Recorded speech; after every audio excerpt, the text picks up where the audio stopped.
नमस्कार। आज के वीडियो में मैं मुख्यमंत्री निःशुल्क कोचिंग योजना के बारे में बताऊंगा। राजस्थान सरकार के सामाजिक न्याय एवं अधिकारिता विभाग द्वारा एक बहुत ही बढ़िया योजना शुरू की गई है जिसका नाम है मुख्यमंत्री निःशुल्क कोचिंग योजना।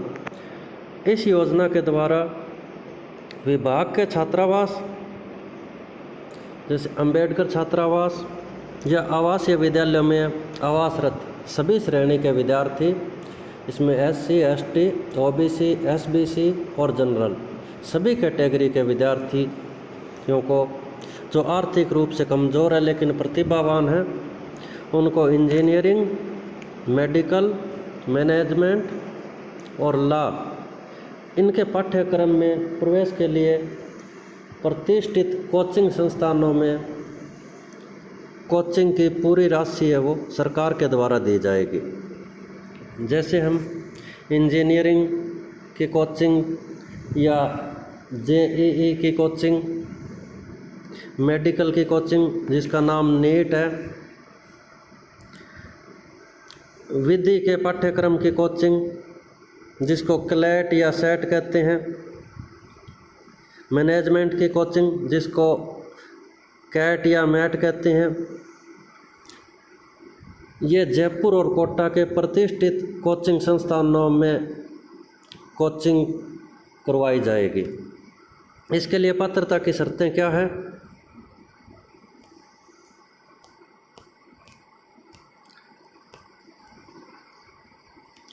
सबसे पहली शर्त है कि विद्यार्थी राजस्थान का मूल निवासी होना चाहिए और SC, ST, OBC, SBC या जनरल किसी भी कैटेगरी का होना चाहिए। विद्यार्थी सामाजिक न्याय एवं अधिकारिता विभाग द्वारा संचालित छात्रावास अथवा आवासीय विद्यालयों में आवासित होना चाहिए। अगर इनके विद्यार्थी पूरे नहीं हुए और सीटें पूरी नहीं भरी गई तो अनुदानित छात्रावास के विद्यार्थियों को भी लेंगे, वो भी फॉर्म भर सकते हैं।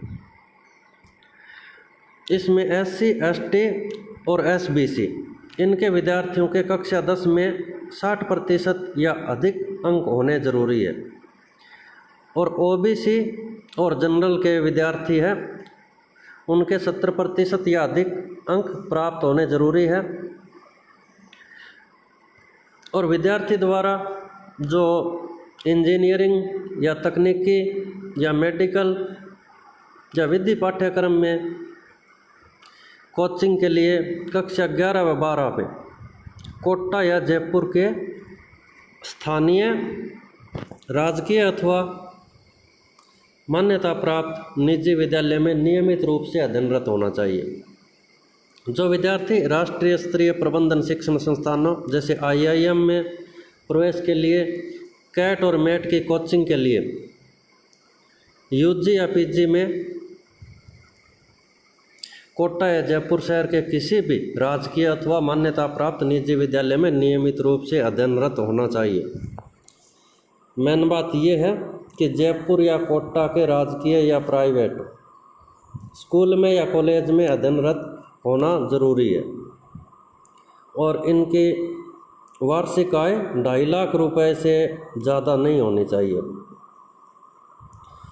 इंजीनियरिंग और मेडिकल इन पाठ्यक्रम की प्रवेश परीक्षाओं हेतु कोचिंग सुविधा अधिकतम 2 वर्ष के लिए सरकार पैसे देगी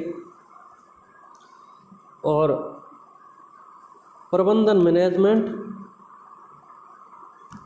और विधि या लॉ इनके लिए 1 साल की फीस है वो सरकार के द्वारा दी जाएगी। चयन की प्रक्रिया कैसे है? इसमें सबसे पहले विद्यार्थी को ऑनलाइन पोर्टल है sjms.rajasthan.gov.in, इस पर आवेदन करना है। इस वेबसाइट पर जाना sjms.rajasthan.gov.in, इस पर ऑनलाइन आवेदन करना है और आवेदन इस SSO ID के द्वारा ही राजस्थान में ऑनलाइन आवेदन होते हैं। विद्यार्थियों के चयन कक्षा 10 के परीक्षा परिणाम के कुल प्राप्तांक के आधार पर किया जाएगा, और यदि प्राप्तांक किसी के समान है तो इंजीनियरिंग और मेडिकल और प्रबंधन इनके पाठ्यक्रम में गणित और विज्ञान में जिसके ज़्यादा अंक है उसको वरीयता मिलेगी।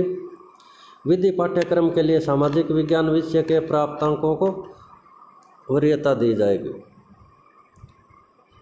2 सूची बनेगी, एक मूल सूची और एक वेटिंग लिस्ट, प्रतीक्षा सूची। तो सबसे पहले कोचिंग में प्रवेश हेतु वरीयता किसको मिलेगी? सामाजिक न्याय एवं अधिकारिता विभाग द्वारा जो संचालित छात्रावास है और आवासीय विद्यालय में अध्ययनरत विद्यार्थी है उनको सबसे पहले वरीयता दी जाएगी। उसके बाद में ये अगर उपलब्ध नहीं है तो सामाजिक न्याय एवं अधिकारिता विभाग से मान्यता प्राप्त अनुदानित छात्रावास में आवासरत विद्यार्थियों को प्रवेश दिया जाएगा। और किसी भी श्रेणी में निर्धारित संख्या में विद्यार्थी उपलब्ध न हो पाने की स्थिति में SC, ST, SBC, OBC और जनरल के वरीयता क्रम में विद्यार्थियों को प्रवेश दिया जाएगा।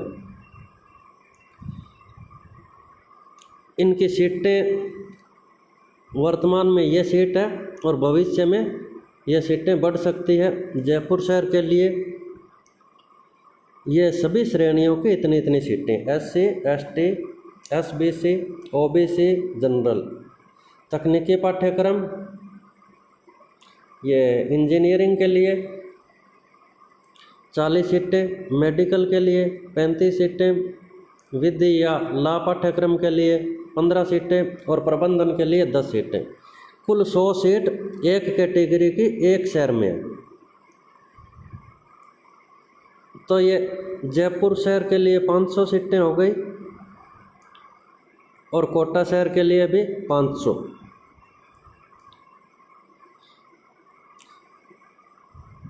कोचिंग संस्थान का चयन है जो वो प्रतिष्ठित कोचिंग संस्थानों में ही प्रवेश दिया जाएगा। इसके अलावा कोई और जानकारी आप लेना चाहते हो तो कमेंट करके पूछ सकते हो।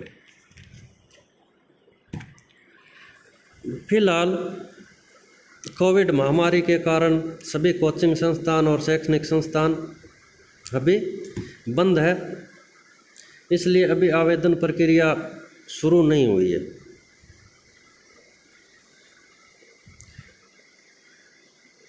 जानकारी के लिए धन्यवाद। और आप अपने दोस्तों को या किसी को जिससे इस जानकारी से जिसको फ़ायदा हो सकता है उसको ये जानकारी शेयर करें। धन्यवाद।